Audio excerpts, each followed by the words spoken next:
السلام علیکم ورحمۃ اللہ وبرکاتہ۔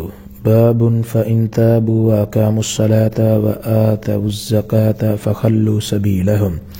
حدثنا عبد الله بن محمد المسندي قال حدثنا أبو روح الحرمي بن عمارة قال حدثنا شعبة عن واقد بن محمد قال سمعت أبي يحدث عن ابن عمر أن رسول الله صلى الله عليه وسلم قال أمرت أن أقاتل الناس حتى يشهدوا أن لا إله إلا الله وأن محمد رسول الله ويقيموا الصلاة ويؤتوا الزكاة فإذا فعلوا ذلك عصموا مني دماءهم وأموالهم إلا بحق الإسلام وحسابهم على الله۔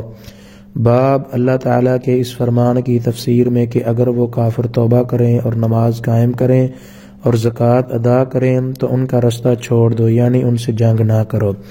اس حدیث کو ہم سے عبداللہ بن محمد مسندی نے بیان کیا، ان سے ابو روح حرمی بن عمارہ نے، ان سے شعبہ نے، وہ واقد بن محمد سے روایت کرتے ہیں۔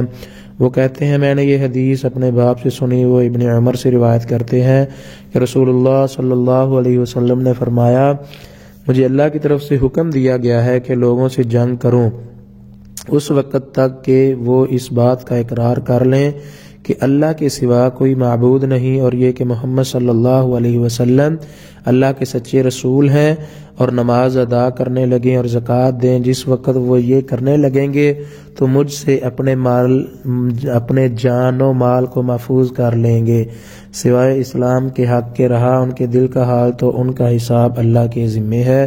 یہ حدیث صحیح البخاری کی حدیث نمبر 25 ہے۔